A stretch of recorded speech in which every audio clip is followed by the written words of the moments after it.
men and women who are free. I'm going to take you back, if you will. We're going to look at the value of freedom, and we're going to trace it back on a timeline. Here you are, and you're in 2014, and you're walking on the earth, and you're a member of the human race. And you're saying, well, you know what? I like freedom. Freedom gives us the ability to hunt and fish. You say, I like that. Freedom gives us the ability to go out and turkey hunt. Freedom gives us the ability to ride horses, to shoot our guns, to enjoy the outdoors, to raise a garden, whatever it is. Freedom gives us the ability to drag race, to race our cars, to hot rod. So freedom is valuable. Can you see that? It's important to you. But freedom is more than that. Where do we get this idea of freedom? Is it something that is a modern idea? No, we got to trace it back, and we're going to look back in time, and we'll find out that if we look at the first man, Adam, we'll find out that God placed him on earth, and He placed him on earth with freedom. As a matter of fact, God says, do whatever you want to, as long as you don't eat fruit from one tree. Adam had perfect freedom. He dwelled in an environment of freedom. Adam used his freedom to do the job that God gave him, which was to tend to the garden and name all the animals of the earth. And Adam was a genius. If you ever thought about how many animals there were and how Adam named each one of them, you'll find out that he was a genius. But the idea of freedom actually goes back even farther than that. We have the creation of the universe here. I'm just going to put a U. But we have, farther back than that, we have angels. And you have the idea of angels, and many people believe in angels, and they understand that there were angels. But the Bible teaches about angels. I want you to turn back to Isaiah 14. Why is freedom so important? Why is it valuable? Why is it something that we are to die for? Why is it so important that man be free? The answer is found in Isaiah chapter 14. I'm going to start in verse 12. Verse 12. We're going to look at the most beautiful angel that God ever created in verse 12. This passage is about angels and the most beautiful angel. How you are fallen from heaven. Hello, first statement. We find out that the most beautiful angel has become fallen. So even though God created hundreds of thousands and millions of angels, we'll find out that the most beautiful angel is a fallen angel. His name is Lucifer. It comes up here. O Lucifer, son of the morning. And son of the morning was Lucifer was his name before he fell, and we know his name now is Satan as a fallen angel. How you are cut down to the ground, and we find out that fallen angels were cast down to the earth. Their domain was heaven, and now God has cast them out of heaven and down to earth. You have weakened the nations. We see one of the things that Satan is involved in, weakening the nations. You hear Iran spouting threats. Guess what? They're weakened by Satan. They're under a satanic influence. Verse 13, why is it that Satan was cast out of heaven? We have the 5 I wills. Isaiah 14, verse 13. For you have said in your heart, and this gives us another idea, that Satan has a mind much like ours. He can think, he can rationalize, he has concepts, he has volition. I will ascend into heaven. Satan has said, I am going to ascend up where God lives. I am going to go into the throne room as God, see. This is an arrogant thought. The first I will. The second I will exalt my throne above the stars of God. This means that Satan wanted to rule the angels above God. I will sit on the mount of the congregation. Did you know what that means?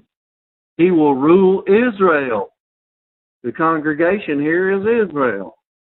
So Satan wants to rule Israel.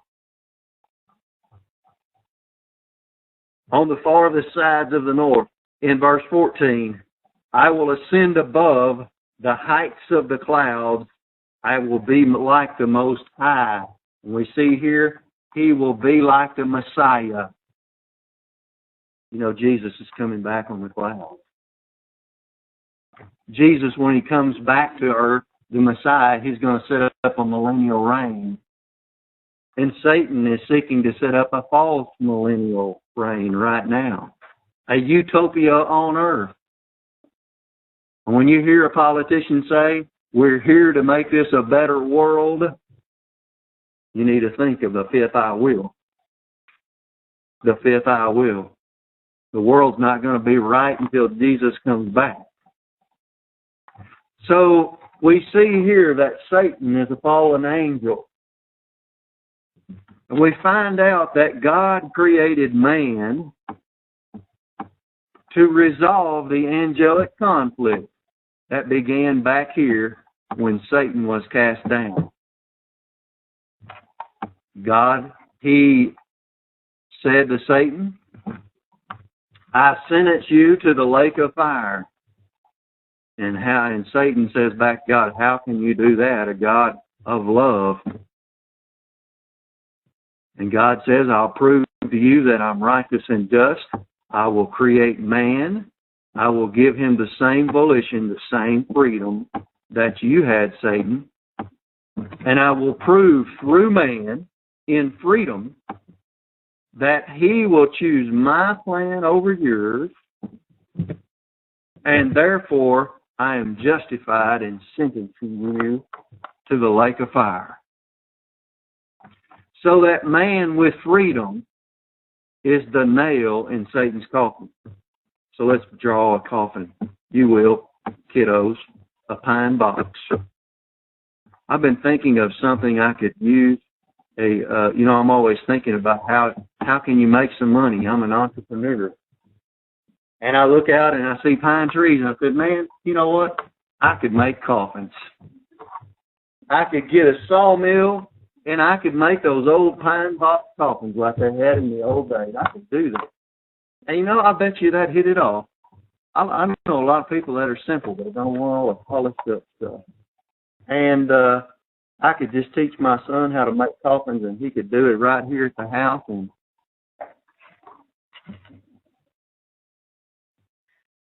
it's supposed to be a joke. Not too bad though, right? So let's put some pine boards on the top. So, there's an idiom that says it's all over with when they drive the nails in the coffin. That's the end. And so this is Satan's coffin, and if he's inside and he doesn't want to be buried,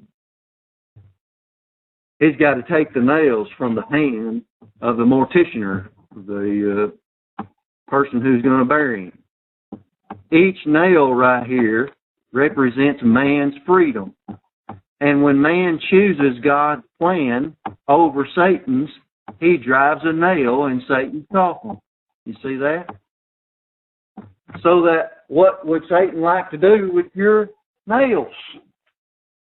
Take them away, right? Your freedom, take your freedom away. He wants to take it away because that represents the end for him. So that any time man can walk around on earth and have his two poles of his volition or his freedom in operation, Satan's in danger of the end. Now, how is Satan going to take away your freedom? With you knowing this. You know how he's doing it to Christians? He's getting them involved in religion. R-E-L. I'm just going to put religion. They're doing rituals. They're doing emotionalism. They're doing activities. They're into programs. They're doing everything but the right thing, and that is learning Bible doctrine. Let's look at another way Satan takes away freedom. We could put in here, we could put Islam in here. It's a political cult that destroys the freedom of man. But let's look at also politics. I'll put POL. Communism is a form of government that destroys man's freedom. From the cradle to the grave, it tells man what to do and how to act. And there's nothing that you can do to outgrow communism. In America, you have the freedom to start a casket company and be successful and work hard and enjoy the fruits of your labor. In communist Russia, you're sent to the coal mines as a youth. You work there the days of your life. You're given a meager living, and you can't outgrow it, and you die. You go into the grave. See, they tell you what to do. It destroys man's freedom. And so we have in the world right now, you can see the work of Satan in religion and politics to destroy freedom. Now we have to ask ourselves, where did the idea of freedom come from? It comes from the Bible. Freedom and the Bible go hand in hand. Only the Bible places the greatest emphasis on man's freedom, and it places it to the point where you're better off fighting and dying for your freedom than living under communism. And many people will accept communism in America because this principle is not being taught from our pulpits. And there's no one left to stand and fight. This has to be ingrained in your soul. It is better to die a free man fighting for freedom than it is to become a communist and live under that system of government. And so I want to round this out by saying, how did Americans get so free? We used to be the freest country in the world. How did we get so free? Our people, when they came here, carried with them their Bibles. And they not only had their Bibles under their arm, they had the Bible in their soul. When our founding fathers wrote our Constitution, they understood that man is at his best in an environment of freedom. In other words, turn him loose and see what he'll do. Don't tell him what to do. Now, I've got one of my friends from Israel online with us this morning. You know what part they played in this? They gave us our Bible. They fought for it. They protected it. They wrote it. They suffered a satanic attack against it. And they preserved it. And now we, as Americans, have enjoyed the fruits of their labor. Many Americans don't understand the freedom that you have is owed to Israel. I'll put it like this, in a way my friends here can understand it. Your guns and your gun rack are owed to Israel. Your four-wheeler, your car. Put it this way, your racing engine, your drag racing here in America is owed to Israel, because the concept of freedom comes from the Bible. And if we are not here to protect our freedoms in our souls, it's going to die out. We're going to have to pass it to this generation right here. You're going to have to be taught. I want to thank y'all for your attention this first week with the Doctrine of the World. I want to thank my friends for being online.